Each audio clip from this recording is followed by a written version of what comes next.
Hey everybody, welcome to DadsDen of Pop Culture. It is almost Valentine's Day. Good time to look at romantic movies, especially romantic comedies. And that's what we got today. I'm taking a look, a little retrospective, a little review of that Touch of Mink from 1962, starring Cary Grant and Doris Day. This is a movie that was introduced to me by my wife. Probably before we were married, I would guess, but maybe after. A movie that I reviewed about a year ago to this day, Indiscreet, starring Cary Grant and Ingrid Bergman, also introduced to me by my wife. That's one of the things that is great about getting married. You get exposed to things that you may not have otherwise watched. So this is a romantic comedy, not quite in the screwball comedy vein, which, of course, Cary Grant knew well. He was in a couple really good ones back in the day. It's got a little bit of element of screwball comedy. It's a little bit more wry in terms of its humor, but a great flick. So let's, without further ado, take a look at that Touch of Mink. So it is brought to us by Universal International. Oh, and by the way, there will obviously be spoilers in this one. Nice thing, though, is that it is a comedy, which means a lot of the enjoyment is in watching the performers perform, so that even if you kind of know the plot, it doesn't ruin the film for you necessarily. Let's be honest. Most films, even with the ones with a twist, we usually know kind of where they're going pretty early on in the film. Anyways, Universal International, starring Cary Grant.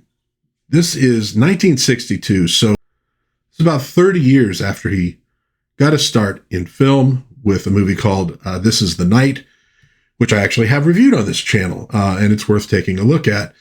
So a veteran of film, for sure, and I think he only had about 4 movies after this one before he retired from filmmaking, but dude holds up, and he does a great job in this one. So he is playing Philip Shane, a millionaire. And here we see him on his way into the office, his chauffeur-driven car, safe from the rain. And then we see Kathy Timberlake, played by Doris Day, a working girl, who Doris Day was 40 when she made this movie. I think in terms of the film, she's supposed to be somewhat younger than that. But she is a working girl. She's stuck on the subway.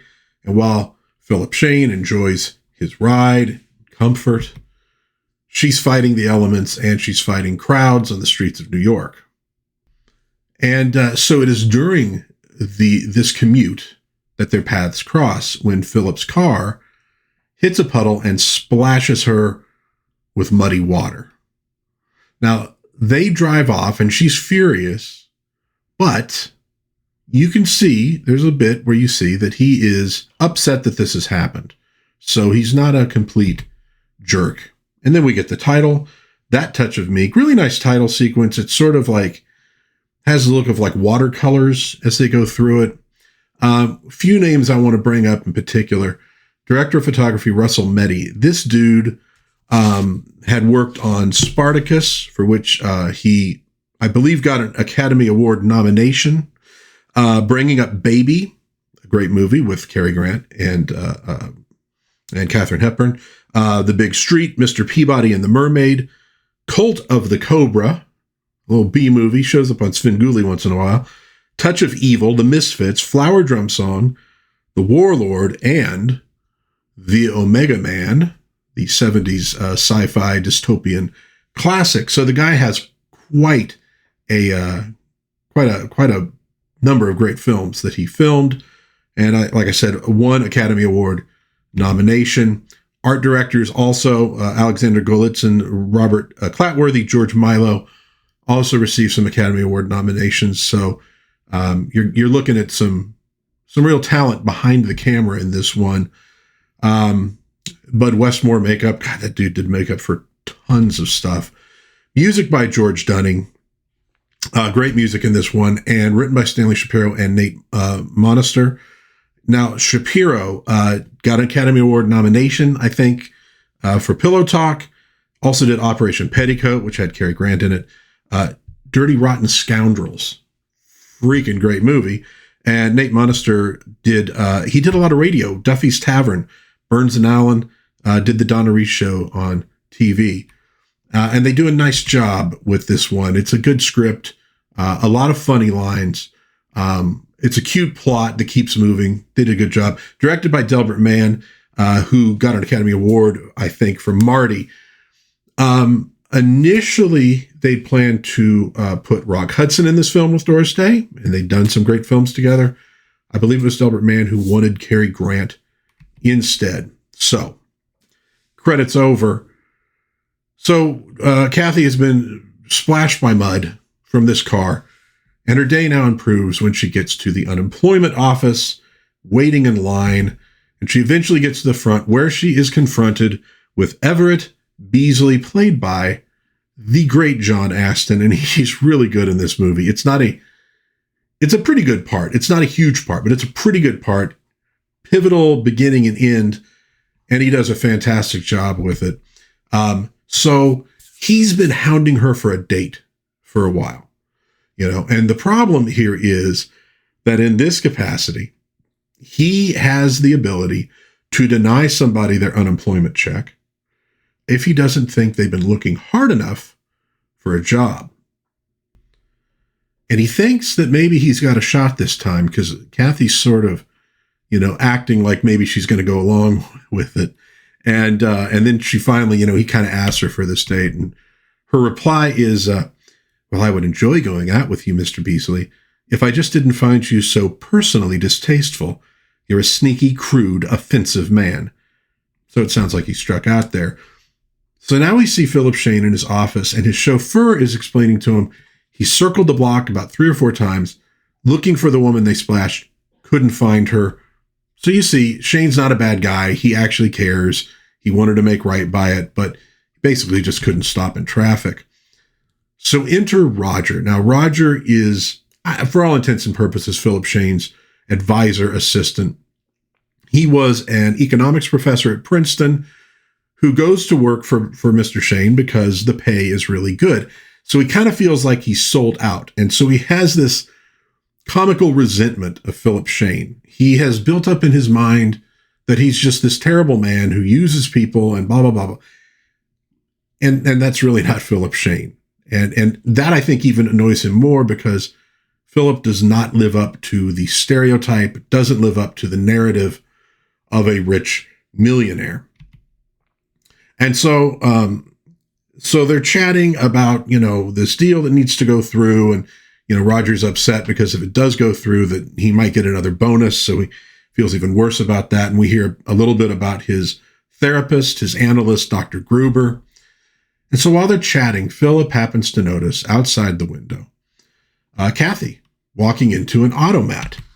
And so recognizing that that's the woman that he splashed, he sends Roger down to offer to pay for, the damages to her coat because he has a meeting that he has to go into. So Roger, of course, isn't happy about this, but he goes and does it anyways. So when we're in the automat, we meet Kathy's best friend and roommate, Connie, played by the great Audrey Meadows. And, if you've ever seen her in The Honeymooners, perfect for this role of the sort of, wisecracking, wry sense of humor kind of best friend. So she works in this automat and she basically slips food to Kathy, for free on the sly. If you're not familiar with an automat, they show up in a lot of old movies and sometimes old TV shows. The basic idea is that you go up to these little windows, which are closed, and you put some amount of money in the little slot, then the window opens up and there's food there. And on the other side is the kitchens. And so basically, Audrey Meadows' character, Connie, her job would be to keep these little, windows full. So if somebody takes the whatever Swedish meatballs that come out of one of them, then she puts another thing up there for the next person who's going to come along and get Swedish meatballs. So Kathy's kind of filling her in on what kind of a lousy day she's had. and that some idiot splashed her coat and her dress, with his car. And we get this, and of course she's talking about Beasley, and we get a great line about Beasley from Connie. He says, he's not worth the trouble. Does a snake know he's a snake? He crawls on his belly and he thinks he's a king. So she's like, yeah, just don't worry about this guy. It's not worth your trouble. She says, your problem is how to keep your honor and your job at the same time. Men take one look at you and suddenly their wives just don't understand them. And that gives you a little bit of insight into what her problem is and why she's out of work. It is these philandering bosses that are causing her trouble. And she's not that kind of a girl. But she's saying, look, there's only so many jobs out there for computing machine operators. Very futuristic job at the time. So the next time you get one, don't comb your hair, don't put on makeup, wear army shoes, whatever. So these guys don't get any ideas in their heads. And so when Connie then turns around, there's her boss, Mr. Miller, who we all know. Come on, it's Fred Rutherford from Leave It to Beaver. He says, I saw what you did. I'm going to have to take that out of your pay for all the food you just gave away, unless you introduce me to your friend. And Connie says, how's Mrs. Miller? He goes, she doesn't understand me. Connie says, I could have made book on that answer. Perfect wisecracking. Her timing is absolutely impeccable in this movie. She's a real joy in the film. So at this point, Roger shows up to convey Mr. Shane's regrets and offer to pay for the damage to the coat. And Kathy is just good and angry.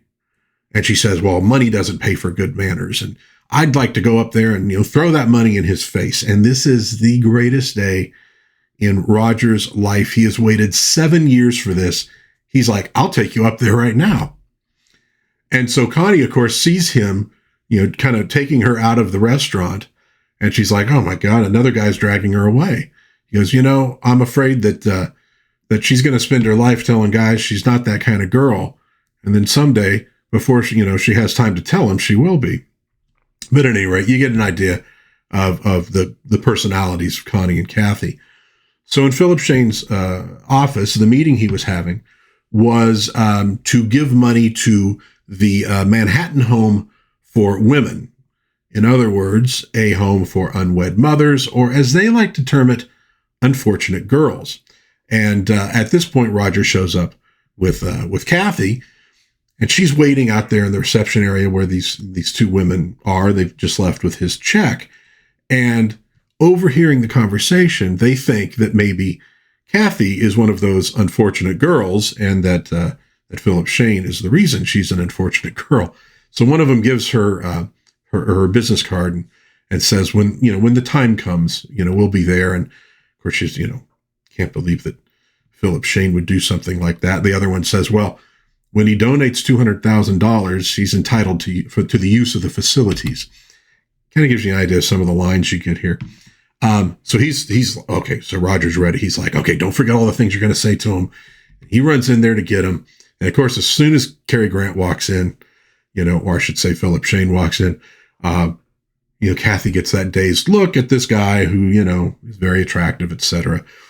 And of course, Roger's deflating at this. I mean, it's just like, oh God, I finally got him. I finally saw that this guy was going to get told no.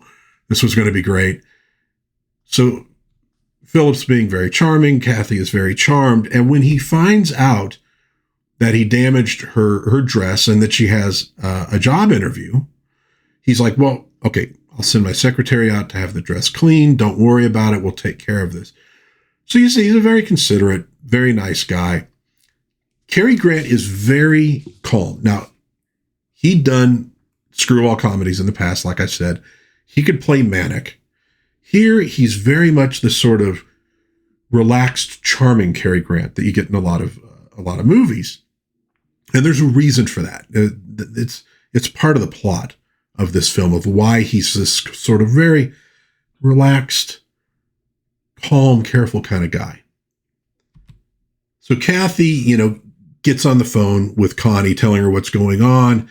And she goes, oh, I'll be right back over there once I get my dress back. And of course, Connie assumes the worst, sent it out to have it cleaned. I've heard of a sneaky ways to undress a girl, but this is ridiculous. Meanwhile, Roger goes back to the automat. Now, this is the guy that Connie saw dragging her out, that she thinks is taking advantage of her. But he goes over there to eat, opens up the little, thing to get out of like a chicken pot pie or something, and an arm reaches through and slaps him. So Dig Young, playing Roger, great job in this film. And he does a little bit more of the slapstick kind of stuff than the other characters. There's a little slapstick later on for Doris Day as well. So Philip Shane is in his board meeting, and he is interrupted by Kathy, who's saying, my dress isn't back yet, and I have that interview. And so he, okay, we'll deal with that. He goes, come on in. Introduces her to the board and lets her know that we're having this problem. We have this guy, Mr. Benson, who won't sell us his company, even though we've offered more than it's worth. And so she says, well, have you actually talked to Mr. Benson? Looks around the board. Well, no, we've gone through lawyers. She goes, well, I have an Aunt Rachel had the same problem. This guy wanted to propose to her, but hadn't asked her in person. And she wanted to get married, but she was insistent he ask her in person. And so get this little anecdote. And you're getting a view into who these characters are, where they're from. And so he says, well, okay, we haven't tried that. So he goes, would you like to go for a ride? Obviously gets her dress back. So they head off to meet with Mr. Benson, which happens to be in Baltimore. You remember they were in New York. And here we see Kathy on the phone once again to Connie. And, she's talking to her about where they are. Well, of course I have my clothes on. So the deal goes through. And so Philip Shane says, well, let's go to dinner to celebrate. I know a great Italian place. Happens to be in Philadelphia. So once again, she's on the phone with Connie, telling her what's going on. She's having an absolute blast, but Connie thinks that she might be in trouble. She says, this guy is nothing but a Beasley with a flying bedroom. Oh, Connie, you've never met a man like this. That's the problem. Neither have you. So she's worried about her. They end up in New York at the United Nations, where Philip is giving this speech about tapping the untapped resources of the third world, etc. You're getting an idea. He's a very extraordinary man. This woman in the audience with Kathy is saying, "Oh, isn't he magnificent?" And Kathy's beaming. She's like, "He almost hit me with his car this morning. Oh, what a delightful way to go." So back in the car after the speech, Philip says, "Hey, why don't we hit the town?" And he finds out that, she's from a little town in Ohio called Sandusky, Upper Sandusky, technically. And she's saying, "Oh, yeah, on Saturdays we used to go to baseball games all the time. So off to see the Yankees." So she's sitting in the dugout with Mickey Mantle, Roger Maris, Yogi Berra, much to their chagrin. When she's yelling at the ump comes over, and those three end up getting thrown out of the game. Yogi Berra didn't even really say anything, but the ump thought he was being a smartass. So they do that, and afterwards, Philip says, "Would you like to come to my apartment?" Which sounds like a bit of a come on, except that it's an apartment in a building that's still under construction, so it's a lot more innocent than that. And he's sort of giving her the tour and talking about where this will go and that will go. And there's mention of a sunken bathtub. And she goes, "Oh, I love sunken bathtubs. You'd always find me in it." And then she kind of realizes what she said. She's like, "Oh, I didn't mean it that way." To which Philip replies, I know you didn't, but let's not abandon the idea. And he lets her know that he's going to be visiting Bermuda for a few days. And would she like to come along? And maybe after Bermuda, they visit Paris. And then Monte Carlo, the Greek Isles. So it's getting a little bit more serious here. And her response is, "Did you just ask me to marry you?" And he's like, no, no, I didn't mean to mislead you. And she's not offended, but she admits she's a little bit frightened of this guy. That's a little forward for her. A great line here. It says, "Kathy, you have rare qualities. You're direct, sincere, uncompromised. You're the kind of woman who brings out the worst in a man, his conscience." So, okay, this is a guy who has, relations with women, and he's finding, he has a lot of respect for this woman. She's not the sophisticated jet-setting type. And this kind of gives you an insight into 1962. We're sort of at the beginning of what they will call eventually the sexual revolution, which really kicks off with the birth control pill. And you see this in that other movie I mentioned, Indiscreet, as well. These sophisticated relationships that don't involve marriage. And this was kind of, in 62, they're not necessarily in favor of this thing. They're a little bit more, okay, but here's the problem. A few years later, they're going to be a little bit more sort of, yeah, this is cool, let's do this. And then by the 2000s, a lot of the folks who were living these kind of relationships are regretting it, because there can be some real issues with that kind of intimacy that is not lasting, So at any rate, but he says, look, I'd still like you to come on the trip. So Kathy chatting about this, Connie's, letting her know, she goes, I say, get a crooked lawyer, blackmail him, get yourself a pot of money, and then go to Bermuda without him. But Kathy really likes this guy. I mean, she's very smitten with him, and she likes something more. So she's just not sure what to do. And around, so she's kind of tossing and turning over this. And around 2:35 in the morning, she says, wakes up Connie. I think I love him. And she's like, okay, go back to sleep. You'll maybe feel better in the morning. Around 4 a.m, she's decided, no, I'm not going to go. I'm not going to do this. I can't do this. But she's worried about how to tell him without hurting his feelings. Which is another great insight into Kathy and how she thinks. And so come the dawn, she's still worrying about what to say to Philip when he calls. And Philip has been worrying too. Roger arrives very happy, which worries Philip even more. And he says, Roger, I've been wrestling with my conscience all morning, and I lost. That's an upset. He's decided she's too virtuous to take her to Bermuda for the weekend to kind of fool around. And Roger is just, he's deflated. This is a terrible thing to do to me. I built this image of a man, cold, ruthless, predatory. Now you go and do a decent thing like this. And Roger says, if I've done anything human, I'll make it up to you. Would it help if I fired everyone over 60? So back at Kathy's, she's upset because he hasn't called. He should have had the decency to call and get my answer. And he finally does call her. Or I'm sorry, no, I get that wrong. She finally calls him. You get this great split screen, which is very of its time. And, she's kind of good and PO'd about stuff. And he said, well, no, I decided that I was wrong to ask, that girls from Upper Sandusky are just they're not built to cope with, trips to Bermuda with this sort of thing. And she goes, well, you don't know the girls from Upper Sandusky, and so he apologizes. I should have given you the opportunity to tell me no. I'm sorry. I respect that decision. And she's so angry that she tells him yes, which kind of stuns him.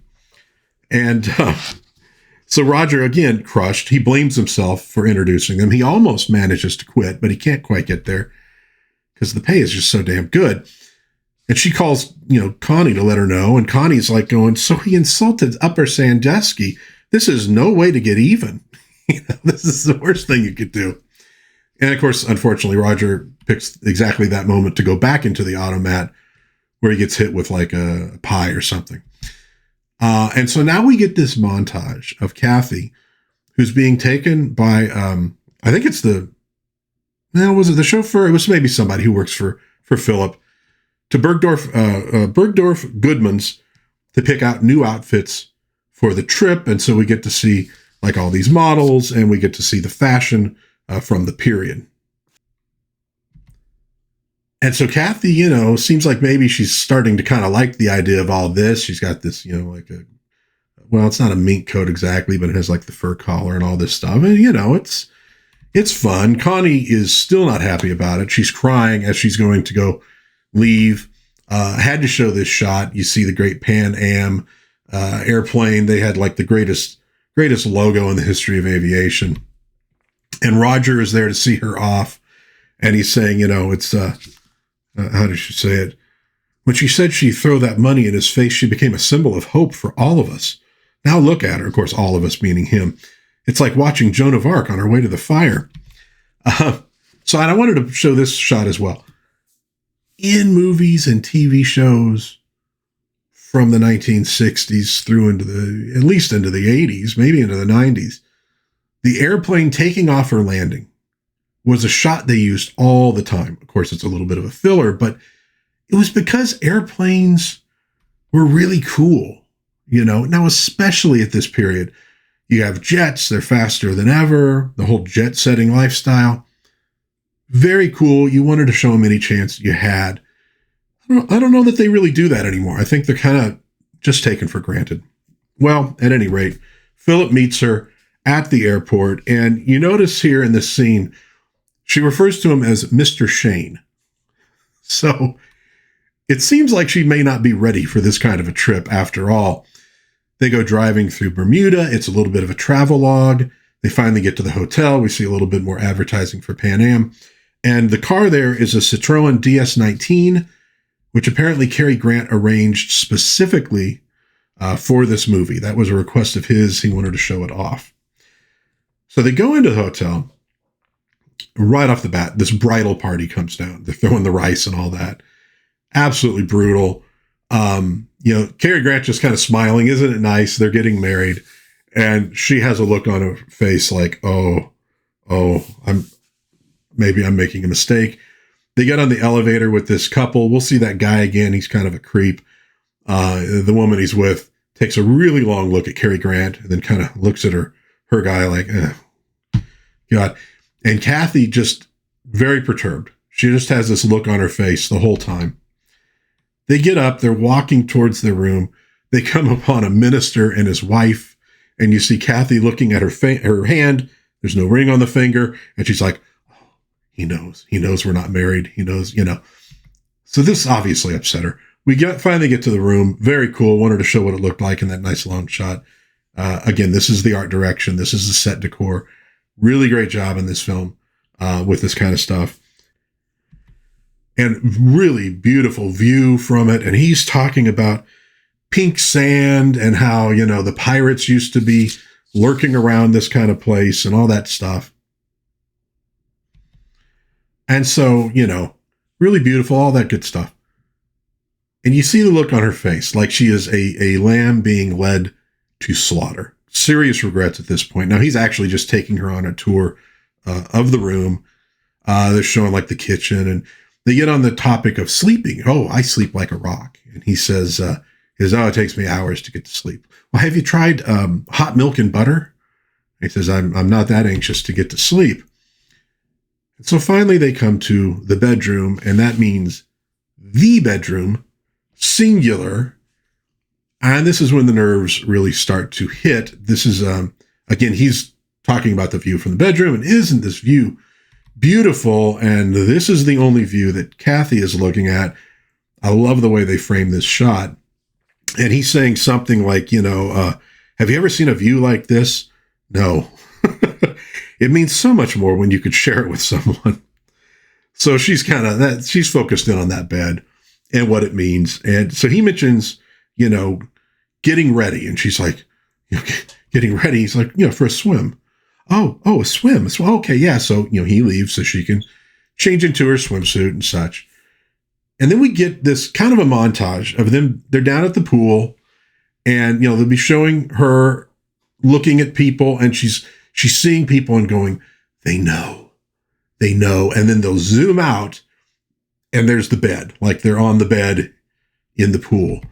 And then they're on the bed as they're going through town in this horse-drawn carriage, and they're going back up to the room, and they're on the bed, So it's like she can't shake this. This is where this is leading. They get up to the room, and she thanks him for a wonderful day and hopes she'll see him tomorrow, and closes the door. And he knocks, And he says, excuse me, but I believe I'm registered here. And, oh, yes. So she lets him in. Notice the lighting in the background. You're going to see that, that kind of color quite a bit here.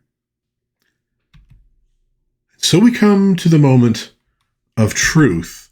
And, Cary, I'm sorry, I keep saying that, Philip goes to the bar. Would you like anything? Of course, he's meaning a drink. She says, well, maybe we can go to the movies. He says, it's late. All the theaters are closed. Well, maybe we can watch one on TV. We don't have a TV. She goes, well, what do people do here around here at night for fun? And you see that look on his face. And he says, they make up games, simple, fun games. So she, kind of sighs like, oh man. And she sits on the couch with him. And, you notice the lighting in the background again. That's kind of big for this scene. He starts kissing her neck. She's still very nervous. What are you doing? I'm kissing you. Do you mind? Not if you don't. And so finally we get like a proper kiss between these two. And this seems to do, the magic here. Seems to, she kind of gets up almost entranced. She's kind of staggering a little bit, like the kiss really swept her off her feet. But even then, after a few steps, the nervousness is back. And she's like, oh, I forgot my toothbrush. We'll get you a toothbrush. Don't worry about that. And so at the bedroom door, he says, look, I'm going to go downstairs, take a little walk. I'm going to give her, time to get ready for, the fun, simple games. He goes downstairs to the pool area where he meets Darren Stevens. Actually, he plays Harry Clark in this. He's a newlywed. So he's down there waiting for his wife to get ready. And so I think Cary Grant at one point asks him, like, well, how long have you been down here? Because he's not sure how long should I wait before I go back up? Well, how long have you been down here? Oh, like about 3 hours. He goes, that's as decent as you get. And so finally his wife calls his name and he heads off, and off camera you hear him fall into the pool because he's probably as nervous as she is. Maybe he's more nervous than she is. And so we've had these little conversations here, about, well, he wants to make sure his wife feels secure and all that. And I don't know if that maybe has a little impact on Philip or not.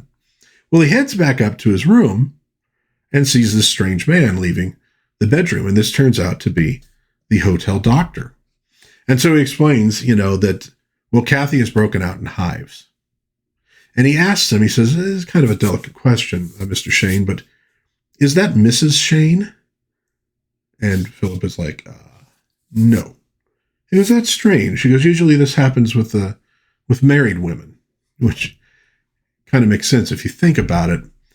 And so, she's talking to the doctor. He's giving her like this cream to put on the hives. And, oh, doctor, please don't tell him, that I broke up a rash. Tell him I had a stroke or something like that. She just feels really embarrassed about this whole thing. And, he's back out with him saying, well, he goes, the problem is our Western culture. We just don't prepare them for it. He says, we give them a semester of home economics and expect Madame de Berry's. So they have this conversation through the door, and she's apologizing. I'm so sorry. Everything went wrong. And you guys don't worry about it. It's not your fault. You couldn't help it. She goes, if there's anything you want to do, go ahead and do it without me. To which he responds, it wouldn't be the same. So he ends up back downstairs at the pool playing cards with this guy who's really, honestly, a creep. And they're talking about, these women, they want to come down and, they talk a big game, but then it comes down to it. And of course, from Philip's side, it's like, this is a woman she's virtuous. She's what they call a good girl. I think he feels a bit bad about this as well. This guy, though, is sort of more like, I bought her a mink and she didn't come through. So, yeah, he's a creep.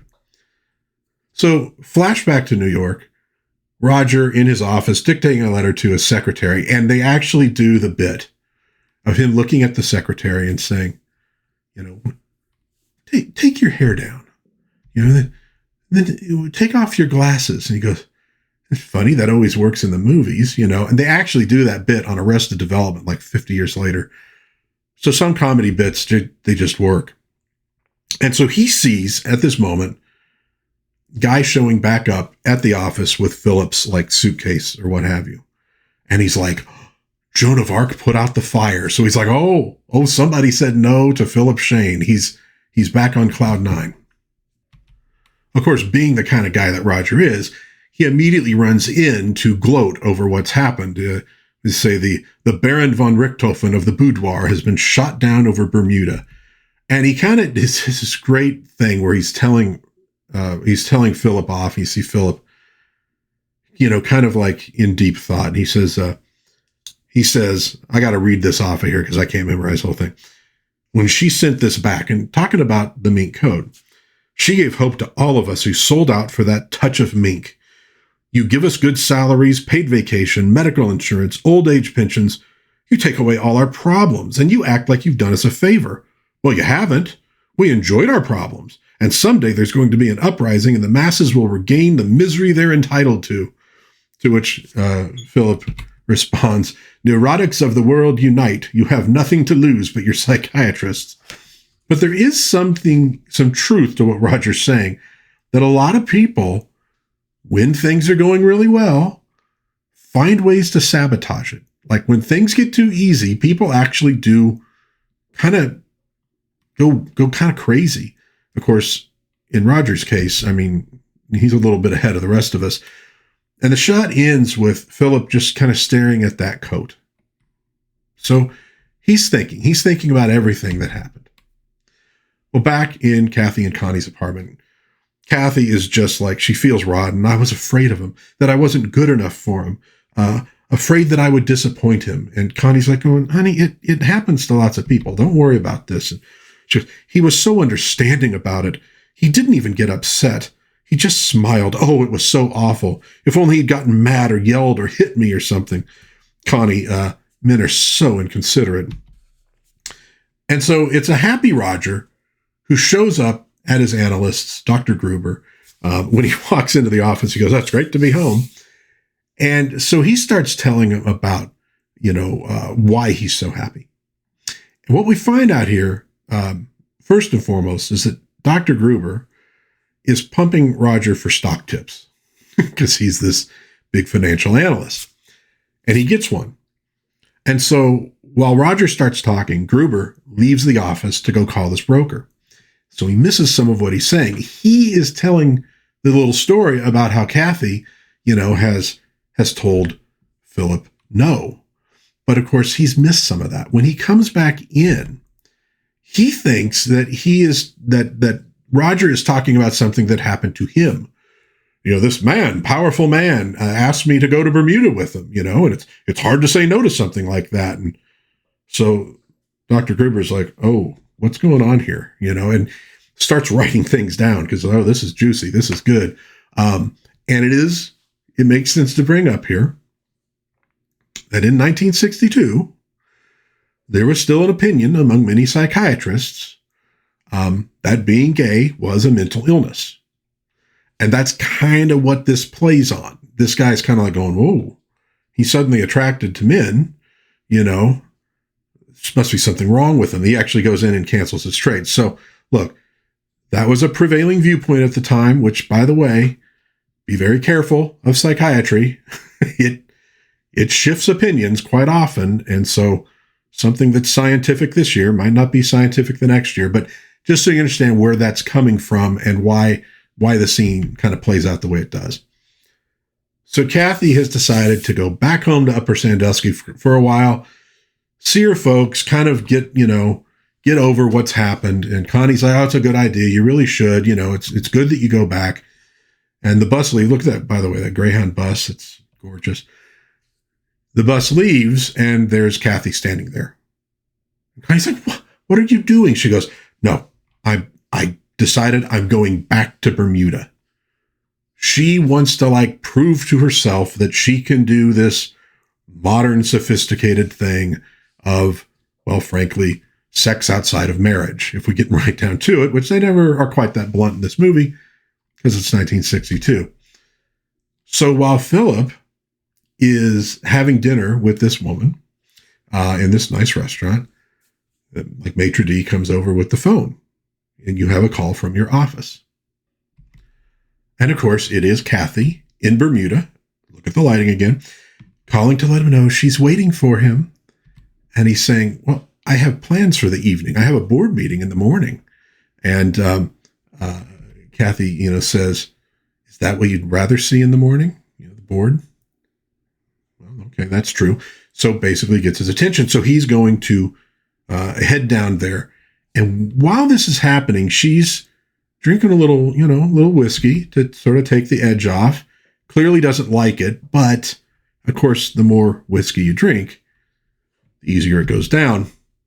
Well, Roger sees the chauffeur heading out with Philip's bag and realizes what's happening. And so he's devastated once again. He goes right into his office, lays on the couch, and calls his shrink. So here's Kathy still drinking the whiskey, and apparently she drinks for the entire 2 hours it takes Philip to get down to Bermuda. When he enters the room, he sees this trail of clothing leading to the bedroom, and he follows it, enters the bedroom, and what he sees is Kathy passed out on the bed, and yes, that is a bottle of whiskey that is stuck on her big toe. And she kind of wakes up, and hi, and then passes back out again, and kind of wakes up and she says, look, no rash, and then she's out. So he takes the bottle off her toe with, of course, a nice pop. You need to get a good sound effect in there. And he picks her up to try to, walk her around the room. I mean, that's a lot of whiskey. I mean, I'm kind of sick just thinking about drinking quite that much.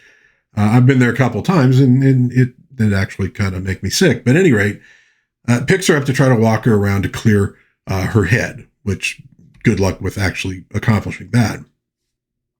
And so they're kind of staggering around the room, him trying to hold her up. And she said, have you been drinking? And he's all, not yet.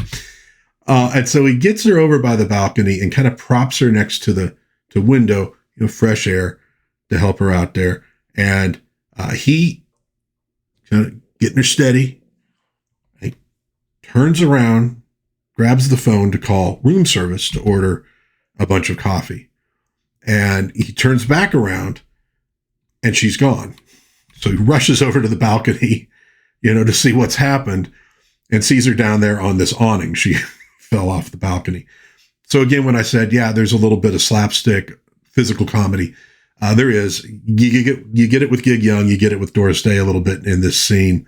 And the next thing you see are these, bellboys or bellhops carrying Kathy in. She's saying, I fell out of Mr. Shane's suite. See that I'm returned.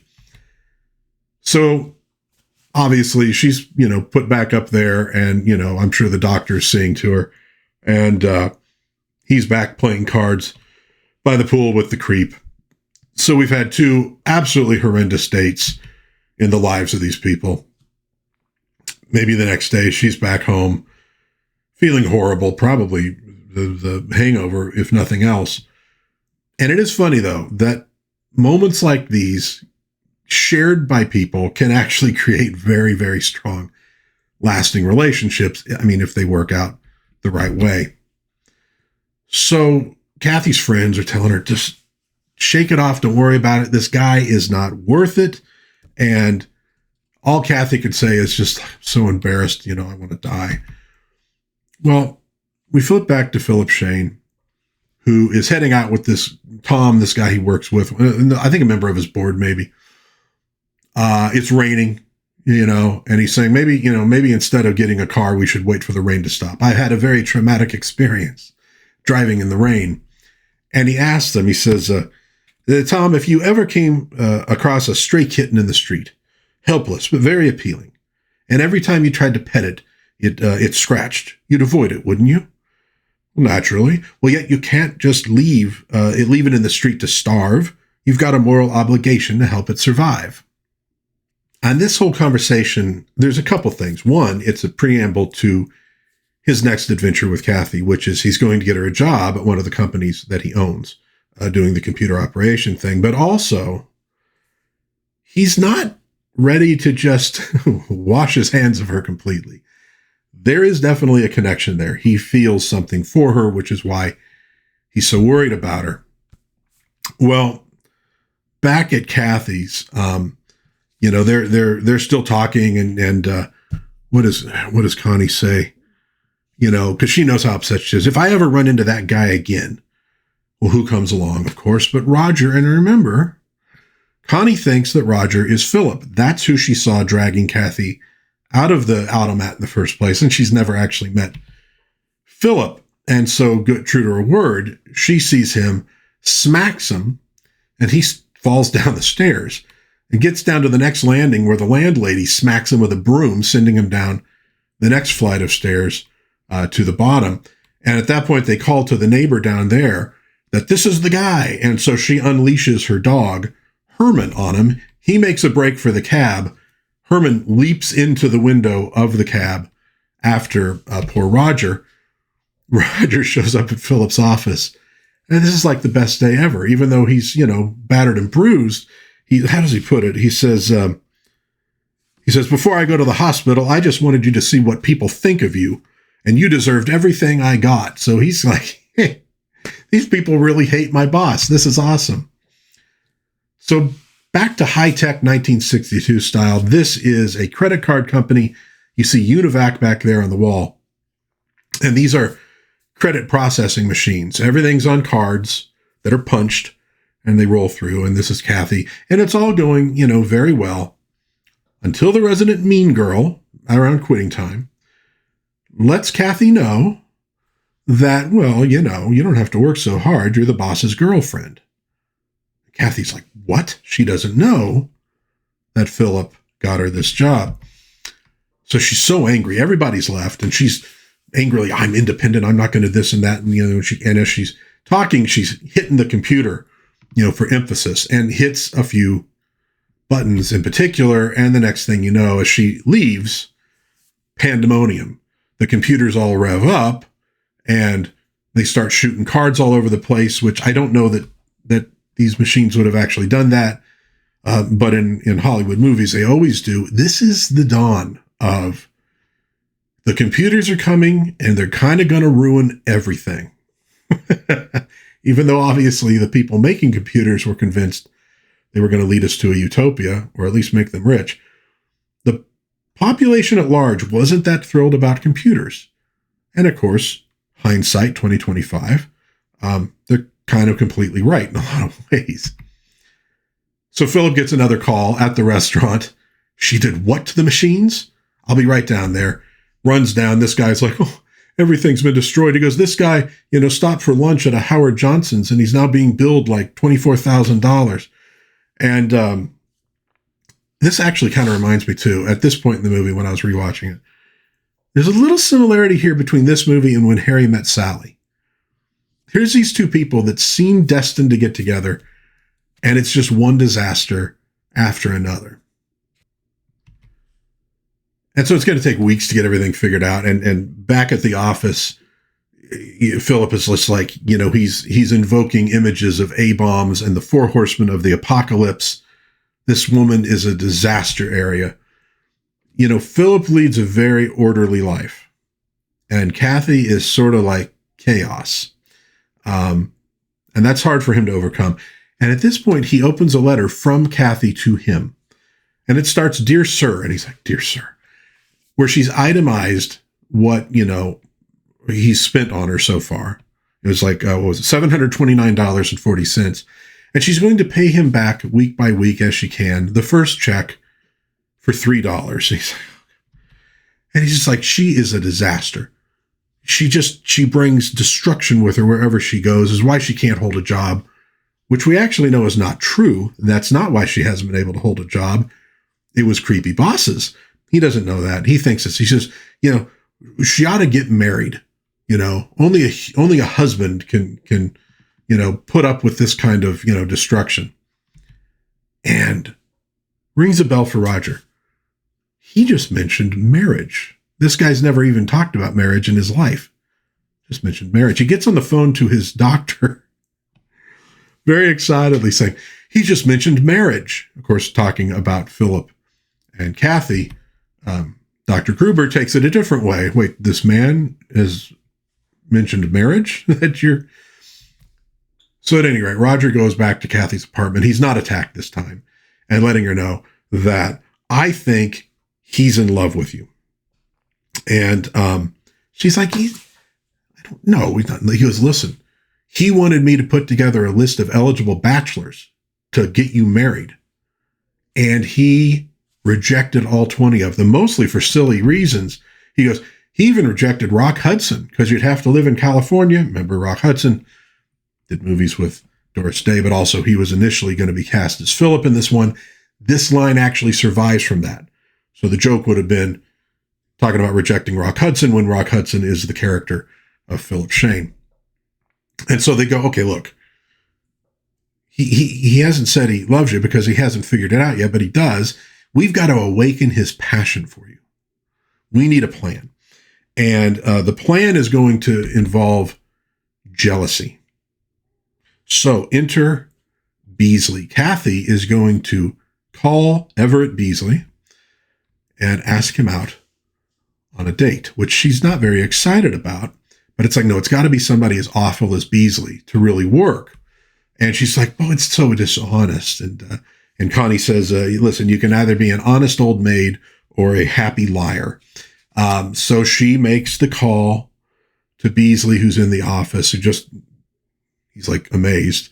And dude, Astin is so good in this. And you get the creepy sort of smile from him, which hits a totally different way when it's Gomez Addams. But as Beasley, it's kind of creepy. So his first offer to her, date-wise, is a TV dinner at his apartment. But she says, no, I know this lovely place in Asbury Park called Owl's Motel. And the suggestion that they'll be staying overnight, he drops the phone. He just about loses it. So very excited. He's going to borrow his brother-in-law's car. So the plan is Beasley's going to pick her up at 5. He's going to let Philip know at his athletic club at 5:01 what's going on. And of course, because of Philip's monumental ego, does he have a monumental ego? Well, Roger thinks he does. He's going to immediately run off and try to stop this. He can't stand the rejection. So the next day, Beasley shows up, couldn't get his brother's car. So instead, he has this delivery van, which, by the way, is really kind of gorgeous. I just love the cars from that period. So off they go. And back at the athletic club, Roger's trying to, Philip, you got to go stop her. Something might happen. And Philip is like, no, nothing's going to happen. I know. I'm the veteran of several Bermuda campaigns. And this is a nice scene. Roger says, he goes, no, this is different. She's in love with you. So she's kind of afraid of you. You want everything to be perfect. She's not in love with Beasley. She doesn't care what he thinks of her. And Philip's like, oh, well, that's not good. So runs outside in his towel with his combing his hair. His driver's gone, so he has to jump into a cab. Roger jumps in as well with clothing, so Philip can change on the way. They need to go to Asbury Park, so off the cab driver goes. And great line in there too. He says, "Owl's Motel sounds like a place you have to bring your own light bulbs." So meanwhile, Kathy and Beasley are trucking down the road, and she keeps looking back behind, to see if Philip's following, because she's positive. Because Roger assures her, oh, you're not going to get halfway to Asbury Park before you get stopped.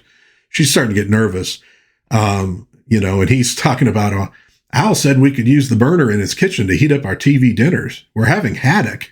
She's just like, oh, God. And she says, well, maybe we could stop for a drink. Oh, not necessary. And he pulls this bottle out from behind him. Muscatel for my lady's pleasure. Astin is fantastic. And it shows you the dividend that is paid when you hire really great actors, even for relatively small parts. Him, Audrey, Meadows, both, Gig Young, supporting cast, but they're really fantastic in the thing. And so Kathy says, oh, can you pull over at this service station? Okay, obviously women, have to stop every 5 minutes to pee. So this is her delaying tactic to give Philip time to catch up to them so she doesn't end up in Asbury Park with Beasley. So we have Philip and Roger in the cab, trucking off to Asbury Park as fast as they can.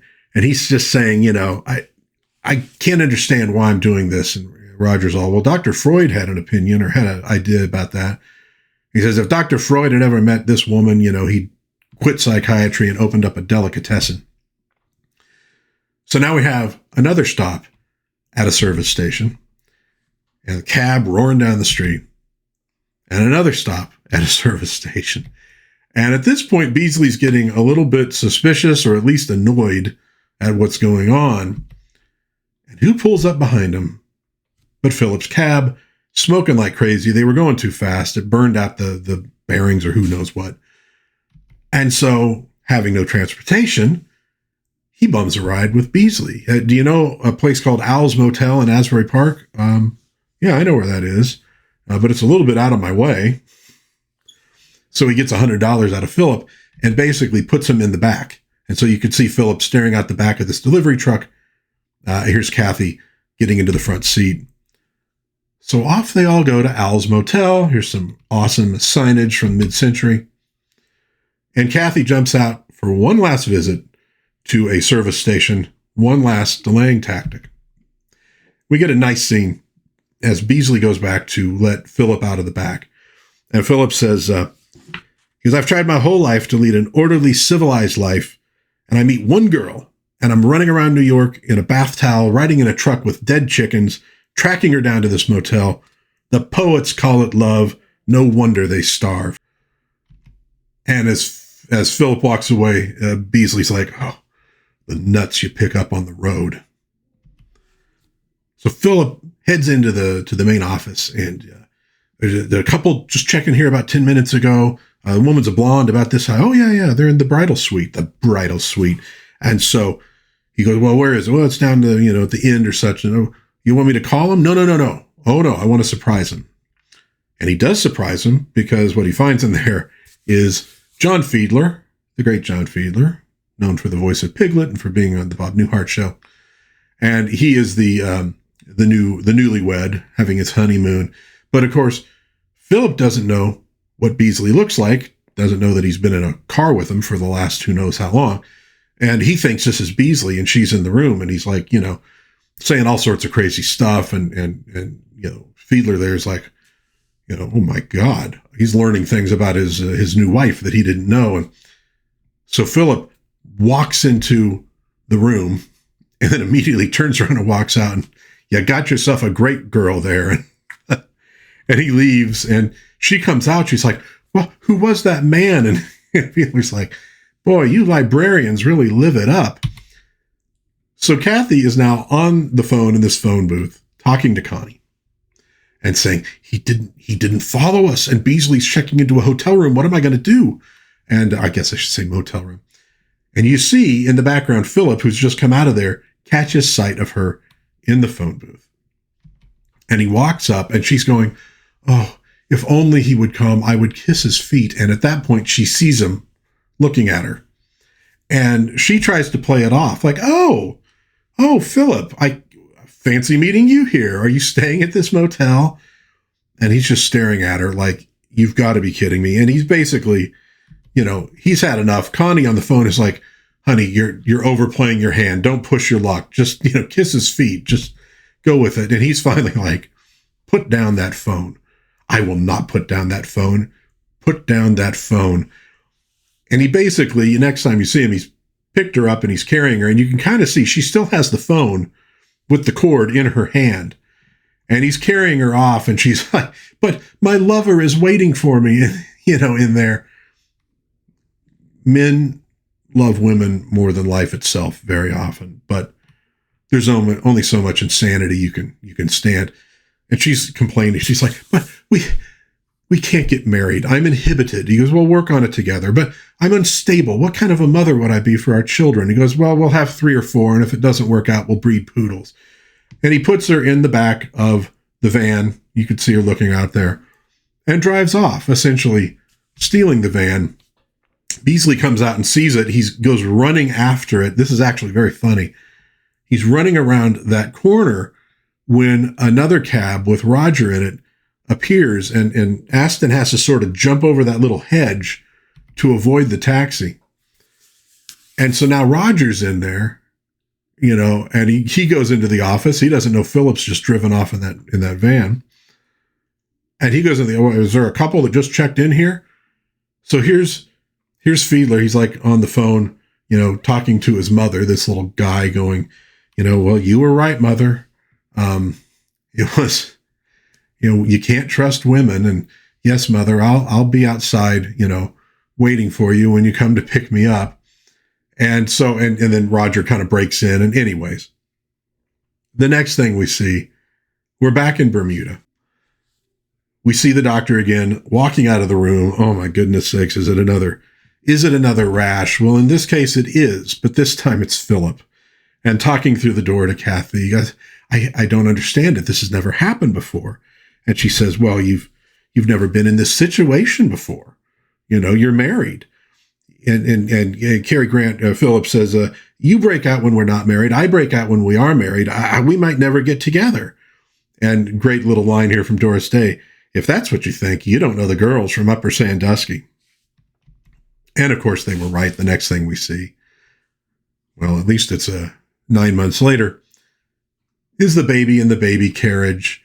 And they're walking into the park, and Roger's with him. Philip says, Roger, could you look after the baby here for a minute? I want to go take a picture of Kathy over there by that tree. And as Roger is taking care of the baby, who shows up but Dr. Gruber? Roger, I've just gotten back from Vienna, and he's, saying, well, whatever happened, with that man you were telling me about? And he goes, oh, well, this, and how did it work out? And he points to the baby. And of course, this freaks out the doctor, because all right. So there we go. That Touch of Mink. Let's take that down. Put that up. Let's take off the spoilers. That Touch of Mink, a early 60s romantic comedy. Great performances from Cary Grant, from Doris Day, from Gig Young, from Audrey Meadows, from John Astin, really all around. Very funny, and it's very of its time, as things were changing and people were kind of questioning the new way things are being done, and kind of basically love and sex, and what does it all mean? And of course, human beings have been thinking about this kind of stuff for a long time, but it's a very funny movie.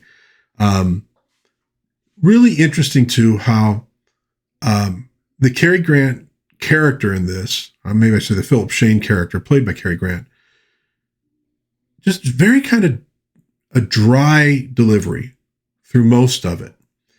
And it's kind of showing, here's this orderly guy. He's got his life together exactly how he likes it. Has girlfriends, takes them to Bermuda, but this is not a guy looking for marriage. Kathy's not really looking for marriage either, although she's not real happy where she is. They come together, and there's this connection. He's immediately taken with her. She's immediately taken with him. But they have these kind of different lives. And it takes a few shots before both of them change a little bit, but primarily Philip. This is sort of Philip realizing maybe there's something more than his orderly life, that there's something more than his freedom. And he makes some alterations. And after his rash, it all works out. So fun movie, good one for Valentine's Day. If if you have a significant other, you want to watch something and just, have a good laugh and a little romance in it.